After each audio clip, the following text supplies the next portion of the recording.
Welcome to another episode of Roll or Die. Today we are coming to you from the Gold Coast. We have for you fifth degree black belt and head coach of Fight Club Jiu-Jitsu, Daniel Lima. Thanks for joining us. There you go, guys. Good to be here. Hello, everyone. That's awesome, man. And even better, we get to hear the Portuguese accent once more. Yeah. It's been too long in between guests with the accent, so thank you. Thanks for joining us, Daniel. All right, thank you, guys. Awesome, man. What a beautiful place to be, man. The Gold Coast. How did you end up there? I was in New Zealand at the time. I mean, actually, going back a little bit on the story, I was in America first because I went to Brazil to America. I was training there and competing there. And then we had the World Trade Center attack over there. And then after that, it became really hard to stay there. I went back to Brazil, tried to renew my visa. Was very hard at the time, tough on everyone. So obviously I could not come back to America. At the time, I was starting to learn English, really excited about traveling and learning English and things like that. So I ended up going to New Zealand. Actually, New Zealand was the easiest place to go as a Brazilian at the time. You actually didn't need a visa. So I was like, oh man, I'm going to New Zealand. Apparently they said it was really good for sports, all that. And then I ended up in Auckland, New Zealand. That was in 2002. I got there, but was very little jiu-jitsu there. I was the first jiu-jitsu black belt in New Zealand. So Right. so I got there. Was no one there at the time. Had a couple brown belts there teaching. And then I started working there like the normal usually, you know what I mean? For find a job and try to do it. About 6 months, I started to teach jiu-jitsu there. I met someone, it's like, oh, jiu-jitsu. And then I got to teach in a boxing place, started a little group there. They had a good friend of mine, one of my students became a very good friend of mine. He actually got a connection over here on Australia. It's like, oh, it's going to have this fight that they call XFC. It was XFC 1 at the time. And then they won a black belt. So obviously it was the forums at the time. Internet was not developed as it is now. So like on the forums, like, oh, I have a jiu-jitsu black belt. And then I got my first fight was in May 2003, I think. That was the first time I came to the Gold Coast. Fought XFC 1. I was successful. Then I got the option to fight XFC 2 for the title at the time. And then I came back and fought XFC 2, won the title. And then I had a few opportunities. People wanted me to come. I actually ended up applying for a student visa here. And then I moved in November of 2003 to Gold Coast. I really love it since I've been here. I mean, since I got here, I never moved from here. Been pretty consistent. I really, really like the Gold Coast. That's amazing, man. So that's my little story, how I kind of ended up here. And so you went firstly to America and then to New Zealand, but tell us about how you started in jiu-jitsu to begin with, like in Brazil or wherever you started. When I lived in Brazil, I was about probably like 15 years old. I done lots of martial arts, you know what I mean? Did judo before, and at the time I was doing capoeira, which very popular in Brazil. One of my friends just called me to do that. Was in like 1995. I was doing capoeira, and it's like, oh, let's do jiu-jitsu over there. Obviously, we don't call Brazilian jiu-jitsu, right? It was like, oh, let's do jiu-jitsu, and then everyone was very apprehensive about jiu-jitsu. Jiu-jitsu was very small then. Then I was like, okay, let's have a go. I already had done judo, and then he called me, and it actually was. For the time was not very common. Like I went to training was a woman black belt, Yvonne Duarte. You probably saw her on the internet. She was the first woman to be a black belt and the first woman to get Cora belt. Student of Osvaldo Alves. Her brother is Pascoal from Barra Gracie. So anyway, she started teaching there, and then I started training with her. And then, so then I trained with her to about a blue belt. Long after she got pregnant, she had to stop training. But that was kind of the start of my journey there of jiu-jitsu. It was in Brasilia, Brazil. That's awesome. That's awesome. I don't think we have had too many guests who've been taught by a female at all, Yeah. let alone a female black belt, and the first female black belt. So that is Yeah. awesome. Yeah. I'm still to this day. I always talk to her, say, "Oh, Master, you gotta come to Australia." She's like, "Yeah, I'm busy. I'm doing this, but hopefully she's gonna come soon." Yeah, please. Yeah, no, she's an absolute So legend. that will be a really good motivation for the woman in jiu-jitsu. I mean, obviously we got so many good black belts now, women here in Australia, but yeah, she'll definitely be an inspiration for everybody. That's for sure. That's amazing, man. I actually just found your XFC1 fight here. Do you mind if I share my screen and we can have a little bit of a look? Yeah, Awesome. for sure.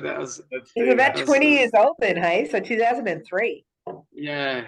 Wow. Yeah. That's pretty cool, man. So we're just going to, let's get to the start of this. Here we go. Wow. It's under 60 kilos, yeah. 5 3-minute rounds. Look at you. You're a baby. You see, very like Brazilian Jiu-Jitsu style, trying to get to the grappling. Yeah. Yeah, you can talk us through. It's better than the crowd. Yeah, in 2003, not many others would have had the ground. Hoist Gracie strategy at the time, you know what I mean? Close the distance, trying to put the opponent down and then trying to get to my time. At the time, I was living in New Zealand. It's probably like 23 years old. It's pretty fit then. Yeah. Yeah, wow. And so did this have a strong grappling background as well? Or yeah, all I had was jiu-jitsu, yeah. All I had the jiu-jitsu. I never had training anything. Oh yeah. Oh yeah. Yeah. Did he have jiu-jitsu? Do you remember? Grappling most. I think they were most strikers over here. Because the slam. Yeah. Wow, man. Do you have fun? You kept the triangle locked up. And then sort of good transition for triangle there. Wow. And I think that's pretty much it from then. Yeah. Wow. Yeah. Wow. Yeah, no, surely he's in a cap soon. Yeah. Oh, so man, there, it was my first time in Australia fighting. Yeah. That's brilliant. Yeah. That's fantastic. Awesome. That's great. And that's awesome. But you go ahead, Tom. No, you go. Well, no, I was just going to ask you about Daniel, about what it's like being, fighting under 60 kilos, fighting as, competing or just training as a smaller person. How is that? Have you got any tips, any advice for any of our listeners that are also on the smaller side? Do you think today coach helped you or? Yeah, of course I came from different times, it was a lot of like old school, was always like pushing through, you obviously had a lot of less options of weight and things like that. It was a lot of like, training hard, go hard, you know what I mean? All those things like pain's temporary, glory's forever, but it's actually the other way around. Glory's temporary and pain's forever. You know what I mean? And all those sort of things, and you push hard and things like that. I always been like pretty strong, like in mindset. So I pushed for a while, but like, I mean, today, that's the number one reason I stopped fighting the MMA and competing jiu-jitsu, because it's just injuries, you know what I mean? And the advice is, you know what I mean? Like, I mean, just for everyone, not just for the people that train jiu-jitsu, but, you got to look after your body. Doesn't matter how hard you train, when you break, you're never going to be good in jiu-jitsu if you're broken. You know what I mean? Because, you may be a good teacher where you're going to be able to pass people knowledge and be able to talk about details and things like that, but you're never going to be a good competitor if, it's like I always make the knowledge of you with the students. You can get the best car driver, and if you give him a broken car, he's never going to win a race because his mechanics don't work, the machine doesn't work. If the machine doesn't work, you can put the smartest person in there, and it's going to be very hard. You know what I mean? So it's definitely going to bring you a lot of limitations, a lot of frustrations. You know what I mean? So you definitely want to avoid that. So the thing is like, some days train hard, but then you always got to try to respect your body, you know what I mean? And we as a humans, like, for example, we buy a new car, oh, hey, don't touch my car. Hey, be careful with my car. Hey, don't scratch my car. And a car is something that you can buy new all the time, right? I always make that knowledge. If I give you this car today and I say, listen, you're going to have to stay with this car for the rest of your life. Yeah. What do you do with this car? you be polishing your car, you be taking care of your car, you be driving your car slow, you be doing the perfect maintenance on your car, put the optimal fuel, the optimal oil, keep it clean, you know what I mean? But we don't do that with our bodies. No, we think our body's gonna be forever. That we kind of somehow we're gonna change pieces. Even with all the technology, it's not the same. When you break, you break. You see all the time happen with the fighters. That's the main reason that always stop. Do you know what I mean? Because especially in martial arts, it takes so long for you to acquire experience. You know what I mean? So you want to make sure that when you have it, you kind of able to use it. I always make the knowledge with my students. It's like getting rich and not be able to spend your money. Do you know what I mean? So it's like you're getting all this knowledge and it's no point you go so hard that you get all this knowledge and become so good. But then, okay, you get your black belt, but now you're broken. And then, okay, so what do you now? All you can do is like give to other people, you know what I mean? And obviously, thanks God that I'm a teacher, I can pass the knowledge because it could be, very, very frustrating, be like that, So that's the thing. Yeah. The advice, for small people, obviously, don't push yourself because that's the thing I used to do. You're small, you want to prove yourself for 100-kilo guy. You want to do that, and you can do it one time, you can do it 2 times, but you do too many times, you're gonna break just the laws of physics. So you gotta be smart because at the end of the day, no one cares.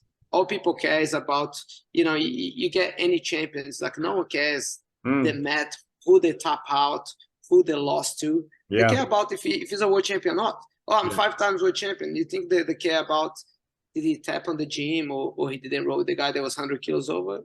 You know what I mean? Sure. That's the thing that sometimes we get lost with the ego and things like that. It's stuff obviously that I learn now, you know what I mean? Then I didn't know that. And that's the thing that, that's what I've been looking at. Like, just really look after your body if you wanna be good in jiu-jitsu, especially if you wanna be a good competitor. So just taking that one step further, like if I want to compete, right? I do love competing, right? But I'm definitely on the conservative side. I never get injured. I just never get injured because I never push myself hard enough. I feel like I have a car that is still working really well, and I'm probably I'm too kind to my car. But is there is that a bad thing? Should I push my car? I don't say a bad thing. I just said that like you're probably gonna take longer. Okay. Do you know what I mean? Because obviously, if you tell me that I want to get good in a year, I want to be very good, I'm gonna push you super hard, extremely hard. If you want to achieve something in a very short time, of course, I'm gonna push you super hard. You say, all that matters by the end of the year, I want to win. Okay, I'm gonna work you like a horse. You know what I mean? Yeah. But I take guys like Philippe Costa, right? I don't know if you guys Philippe Costa is about my weight, several time world champion. You can see him on YouTube. He's about 60-kilo guy, even less, fighting Rooster for the Rooster division. He talks about, I never won a major championship until I was black belt. Right. You know what I mean? Most people, I get students over here, they lose on white belt.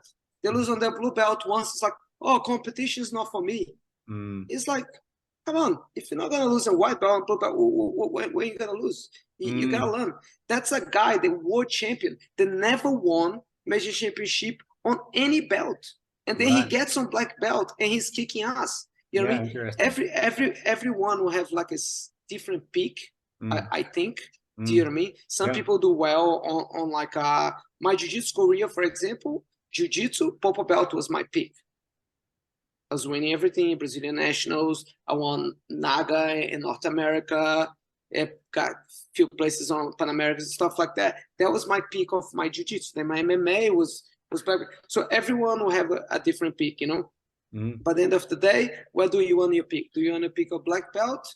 Do you want to pick on and maybe that's the thing. You want to compete. The question is like, okay, do you want to be a champion? That's why you ask me. Then first thing I'm gonna ask is like, okay, what's important for you?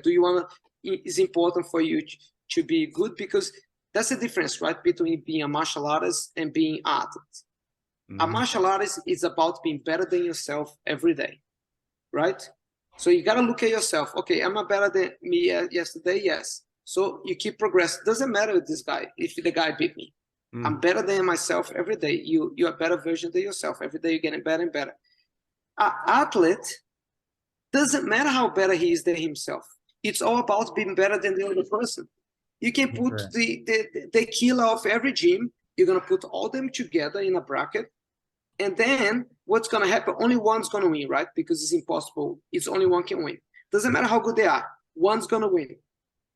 How do you think all these killers feeling? They're feeling like crap. Yeah. Now, at that point, they're feeling like crap. They're feeling they're like nobodies. And that's the problem with a lot of times with competition, because you lost, it's you know what I mean, you devalue yourself. But on your gym, you're the king, or maybe if you have the fight again, you have a different chance. But at that point, you lose. It doesn't matter how good you are. When you are competitor, it's always about being better than someone else. And that's the reason why we all get injured, right? Me as a fighter got injured, someone else got injured, because you don't respect your limits. You're gonna have to push yourself until you beat this guy. Do you know what I mean? So I want to be the martial artist, man. That's me. I'm the martial artist. Exactly. And who knows? Maybe in another 5 years will be your peak. Yeah. Do you know what I mean? You know, I was over here on my club. As example, I have a student, Shane Popperton. He's one of my black belts. I don't know if you guys heard about him. Man, the greatest guy. Since he's been competing, he doesn't worry about. He taps, people get him. He taps. He at the gym, doesn't matter if he's a white belt, blue belt, he taps. But look at the guy. The guy's about 45 years old. He's been black belt for a long time. I don't know anyone that competes more than him. Here in Queensland, maybe has some more, but maybe I'm just. But this guy is like, he's in every competition. He rolls every single day, and he never gets hurt because he's not trying to be better than anyone. He's on his own journey that he's just improving. Right. And now I just can see how much experience he has. He's just like on the last few years, he's just boom. You know what I mean? And now all the level, because now his body works, and now all the knowledge compounds, and now he doesn't stress. We have to get him on the show. He has to come on the show. Stop. Get him another one for the list. Do you know what I mean? It's a guy that I use him by example, you know what I mean? And who do you want to be? Do you want to be the guy that it's like me? Like 10 years ago, I couldn't walk on the Gold Coast with someone stop me. Now these days I walk. People hardly know I am. I mean, some people obviously know and stuff, but I mean, in general, because what you're not on the peak anymore, you're not on the media and stuff. But the pain, the damage, now all the things you're gonna carry forever. So it's also a compromise, you know. What's important for you, and this is a decision that only you can do it, right? Okay, it's worth it. It's worth to be damaged. It's worth not rolling with, like me today. Even rolling with my students is hard. I pick like one day a week or every 2 weeks or sometimes several weeks without a do because injuries, you know what I mean? And then you start, okay, was worth it when the guy was choking me? I was trying to, you know, win on the train or pushing myself against the 100-kilo guy. Or it's no right or wrong answer. It's just only you is gonna be able to receive. But one thing I know, generally, at the time you don't want to be. You see, everyone injury is not fun. Yeah, there's a quote on my wall right here, and it says, "In nature, there are no punishments or rewards, just consequences." Just consequences, exactly. And that's the thing, you know. But the positive thing that brought me was like, I'm a much better teacher to my students now. I don't let them get hurt. This day, for the guy to injure himself really bad here, he's gonna have to go against everything that I teach him. He's gonna have to really be banging against his head against the wall to become like fully damaged. You know what I mean? Because, but of course, culture change. You know, I come from like, you know, talking about 25 years ago, I started jiu-jitsu. Yeah, was the time jiu-jitsu was trying to prove, was the time. Even when I fought, was like martial arts against martial arts. You know, mixed martial arts is not this anymore. Now mixed martial arts, it's a whole. Everyone does jiu-jitsu. Everyone does this. Everyone does boxing. Everyone. Do you know what I mean? Where before was like, you know, like the first fight UFC. I was the jiu-jitsu guy. The guy was the striker guy. Yeah. You know what I mean? Yeah. And then was like everyone defending your flag. You know what I mean? So it was just different times, you know. Well, just before we leave this topic, Kim, can I ask him one more question? Because it's Yeah. right there for me. It's like, knowing everything you know now, would you still name your gym Fight Club? Is it about the fighting? I'm just interested to know. Would you still? I think, of course, I'm not sure these days. I mean, obviously, when we were young, me and Maspit include the guy that found Fight Club with me. We did that in Brazil, and obviously, but I think the concept of Fight Clubs, like, we try to keep the fight. So, for example, here we try to do the self-defense. We try to do the gi. We try to do no gi. We try to keep in a balance. We keep trying to all the pillars of jiu-jitsu. Do you know what I mean? Like, we do sport, but also, I want to make sure that if just my concept, like, I would like you to get your black belt, but I don't like that you just, okay, you're a champion, but or if all you do, you win by points. But if you have to protect yourself in the street, you have no idea, then for me is a problem, And I try to keep balance. And of course, I understand some people, like, man, I want to do recreation, and that's okay. But you want to teach some fundamentals about, and that's how I do Fight Clubs, like, to holistically work with the fight. But yeah, I don't know. Probably if you be today, you know what I mean? Maybe different. But I don't think to change. Yeah, I love the name. I love the name, Yeah. but I just know that now you're so passionate about not being injured and not putting it all on the line, like happens in fights. So that's but like, that's what it's like. It's not so much about not fight. I think you can fight, but you gotta know how to pick your battles. I remember when I used to compete, I used to train so hard at the gym. Every day was a war. Every day was like I'm fighting the championship. So when I used to go to the competition, my knees already busted. Yeah. Because I'm fighting the championship inside of the gym. You know what I mean? My shoulder, my neck's already, I go to the fight, my neck is so how are you going to win the fight if you're already smashed from your bottom? Yeah, you want to train hard, but you don't want to train to the point to injure. And that's why athletes today, they're much smart. Look at the Gracies, man. The Gracies, they used to be very good on that. And we're talking about 50 years ago, 60 years ago. They used to be very smart. They had a good diet, good lifestyle. They used to train without hurting themselves. And then on the day of the fight, they'll go and they'll smash. No gloves, whatever. Fight the guy with 50, 100 kilos more than them. They'll do whatever. But yeah, one day your body can take that crazy stress. But if you put in every single, it's like going back to the analogy of a car, right? If you have a car and one time you go hard on your car and stuff like that, your car will take it. But if every single day you go, brake, going through the bumps, you're going to destroy your car. Your car is going to get 10 years and your car, it's all smashed. Do you know what I mean? So I think that it's not about the fight, but I think you got to pick your battles and pick the time where you're going to stress your body. You know what I mean? If you're on the fight or flight 100% of the time, every single day, you can go. And for some time, I was like, I was a machine. I was a machine for, that specific time was a very short time for me. You know what I mean? I couldn't quite get there. By the time UFC came to Australia, I was already out of the circuit. Right. 2 guys there I fought and beat, they were in UFC.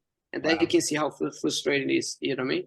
Yeah. Then you go from a machine to a broken machine. And what people do with a broken machine, a broken machine cannot be used here. You got to put it on the side. Oh, man, that's heartbreaking. Yeah, I got it. Yeah. Speaking of competition, and it's not really a question, it's more just a little story that, Anton, you might appreciate that.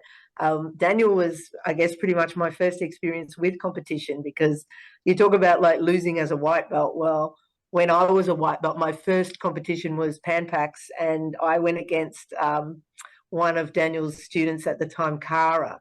And I lost so badly. But as many people know, when you compete, you sort of become friends with your opponents. And her and I became friends. We started chatting, and then it turned out that by the time both of us were blue belts, that there was a competition that you were running up in the Gold Coast via your club, Daniel. And Kara invited me to come and participate in this. This was a couple of years later after she'd smashed me as a white belt.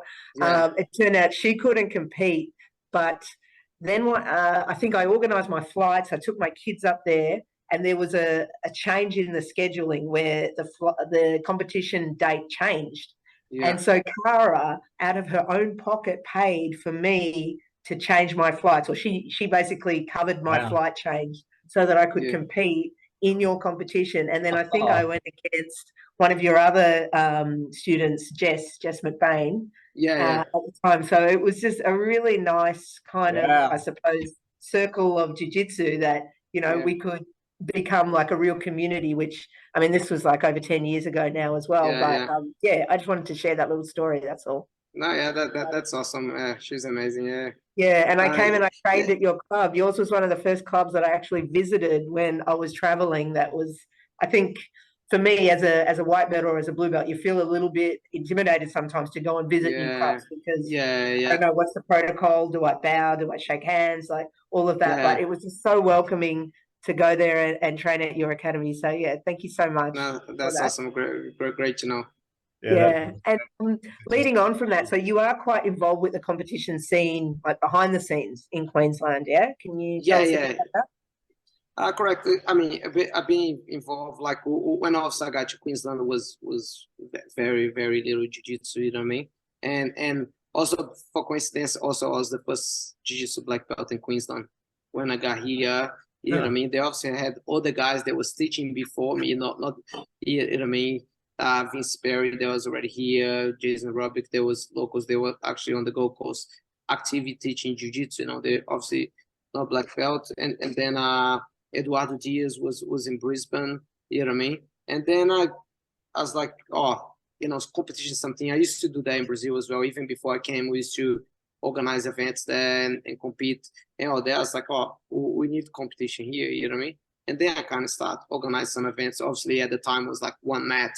You know, a few people, most people obviously white belts, maybe a couple blue belts, and then you sort of start mainly adults, and then we kind of start branching from there. You know, I got with Eduardo and Vince, and that's kind of we started the first like organization here to do it and grow jiu-jitsu. Marcus Collins used to do the obviously the federation under Peter at the time.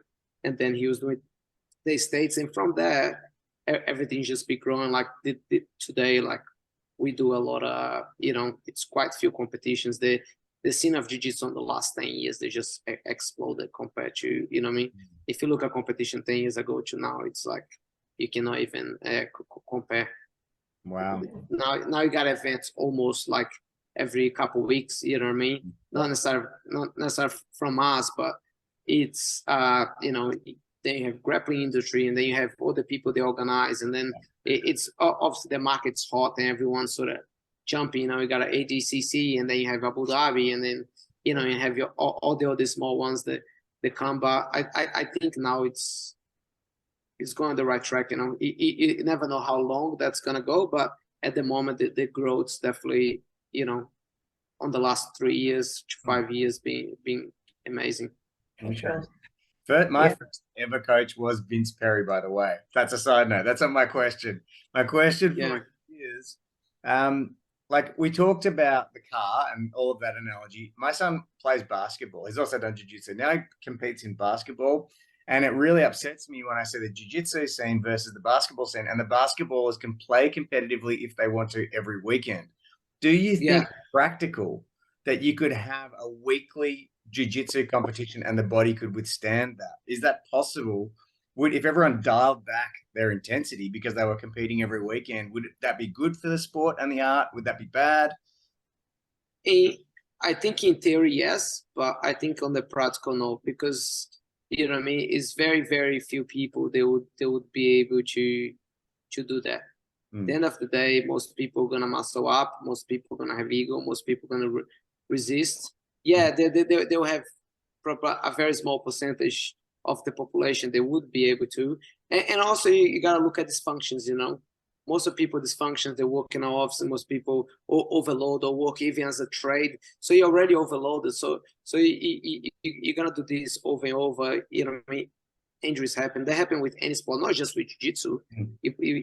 But even with basketball, you play all the time, you're gonna get hurt. It's just, of course, when you do young, kids probably can compete every weekend, and it's no issue. That's right? actually what I'm talking about. Kids jiu-jitsu every weekend compete. Yeah. But I mean, if you're gonna get adults, you're gonna get adults 40 years old to compete every week, and you're gonna start seeing a lot of more injuries, right?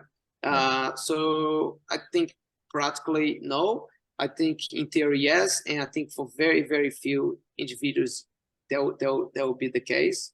But seeing like the amount of resistance, I'm in competition like every month, every second week I'm in a competition, and just see how much people extend their arms and the chokes and the takedowns, and I can see if you do this every single week, and I mean you probably can do for a year, for 2. That's what I'm saying. But on the long term, it's unviable to the body. You know what I mean? Because sense. In a way, jiu-jitsu is supposed to be, the free movement and leverage and this and that, but as we know, it's different. It's like some people you run the gym and the person just moving and stuff like that, and then you get other people's like, you know what I mean? And that's the reason, you know what I mean, the lower the belt, the chance of injuries it's bigger, because they're using way more strength, the mechanics are not quite there, so that means, you know what I mean, the sheer force, potentially creates the risk of injury much higher. Makes sense. We're nearly out of time, Daniel. Did you have any final words for our listeners? Any parting thoughts? No, nothing specific. Yeah, if you guys have any more questions. No, you've given us heaps of wisdom. Yeah. I'm a little bit like that. Like, I mean, I guess I probably the injuries I had and the frustrations I went through, I think that's probably the thing that probably made me think like that. You know what I mean? Probably if I never had guy injury, I probably never had past the frustrations I'd be from being out of competition, be able to, achieve the dreams that you kind of want to do. Obviously, I did a lot, but, you know what I mean? I did want to do more. I don't think I'll never had, you know what I mean? It's like the end in life, you get wisdom by suffering. Yeah. It's very, very rare you're going to get wisdom by just everything going right on your way. And I mean, most times, whatever way we get wisdom, it's some suffering, it's some challenge, some frustration, something that go according to plan that makes you shift the way you think. Yeah, I think in jiu-jitsu, and that's the great thing about jiu-jitsu, you know what I mean? You can change the way you roll. I change a lot of hips the way you roll. You can change your position. You can play more bottom, more top, or more left, or more right, or do the submission. You got like so many movements that you can do. They give you a lot of more flexibility. You know what I mean? The jiu-jitsu. I mean, took me a while, but now I train jiu-jitsu really the way jiu-jitsu is supposed to be. You know what I mean? Because that now I have no choice. For me, it's not a choice anymore. I have to train jiu-jitsu the way the jiu-jitsu should be applied. Wow. That is powerful. That is a powerful note. Thank you so much for all your wisdom today, man. Like, seriously, I'm blown away by who you are. You're a household name in the Australian jiu-jitsu scene, but you have shared truth bomb after truth bomb today, man. And we really appreciate you being here. Yeah, I try. Thanks, guys. Hopefully, have another opportunity, chat a little bit more. Yeah, we could do a whole other episode. I mean, I think we've only just touched the surface. So we'll have this episode out the week after next. And if you could share with your students, that would be fantastic for us to grow our audience, because you've got a very big club, a lot of students. Mm-hmm. Yeah, that would be great. 100%. And thanks to you guys for the job you're doing. I think those podcasts are good. We learn about people. We learn about the community. I think jiu-jitsu in Australia, it's looking promise. You know what I mean? I think the thing we have this advantage to kind of be far away, because everything happens sort of Europe, Brazil, US, they're over there close. But I mean, compared to that, we definitely came a long way. So many good Brazilians, and now so many good jiu-jitsu Australian black belts. Because for a while it was just the Brazilians, but now you have now potentially dozens, if not hundreds, of Australian jiu-jitsu black belts now, and that's so good.